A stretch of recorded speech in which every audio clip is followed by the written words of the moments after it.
सेव्यमान पावनाङ्घ्रि पङ्कजं ज्ञानयज्ञसूत्रमिन्दुशेखरं कृपाकरं नारदादियोगि वृन्दवन्दितं दिगम्बरं काशिकापुराधिनाथ कालभैरवं भजे।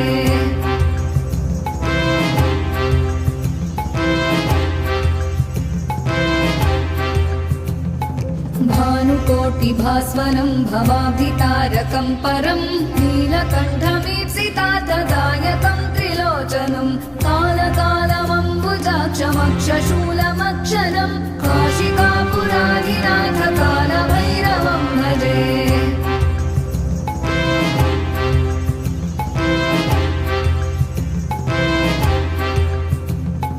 शूलटङ्कपाशदण्डपाणिमादिकारणं श्यामकायमादिदेवमक्षरं निरामयं भीमविक्रमं प्रभुं विचित्रताण्डवप्रियं काशिकापुराधिनाथ कालभैरवं भजे।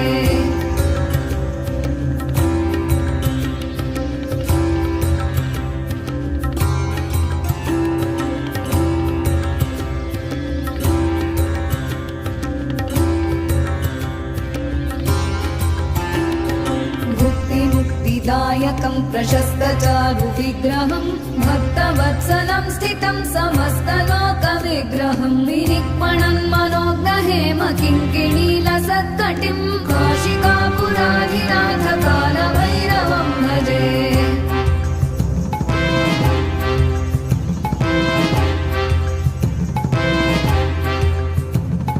धर्मसेतुपालकं त्वधर्ममार्गनाशकं कर्मपाशमोचकं सुशर्मदायकं विभुं स्वर्णवर्णशेषपाशशोभिताङ्गमण्डलं काशिकापुराधिनाथ कालभैरवं भजे।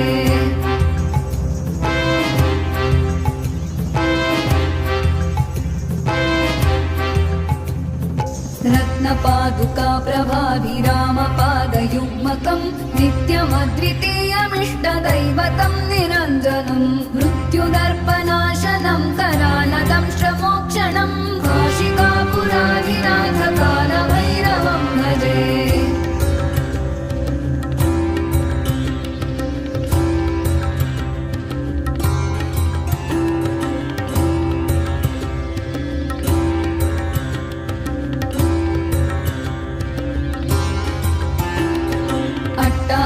भिन्न पद्मजाण्डकोशसन्ततिं दृष्टिपातनष्टपापजालमुग्रशासनम् अष्टसिद्धिदायकं कपालमालिकाधरं काशिकापुराधिनाथ कालभैरवं भजे।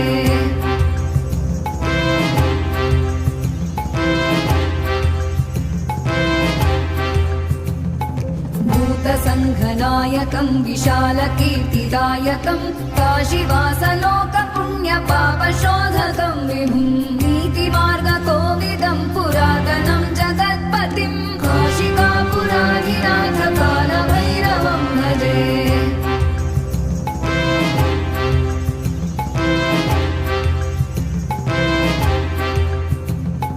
कालभैरवाष्टकं पठन्ति ये मनोहरं ज्ञानमुक्तिसाधनं विचित्रपुण्यवर्धनं शोकं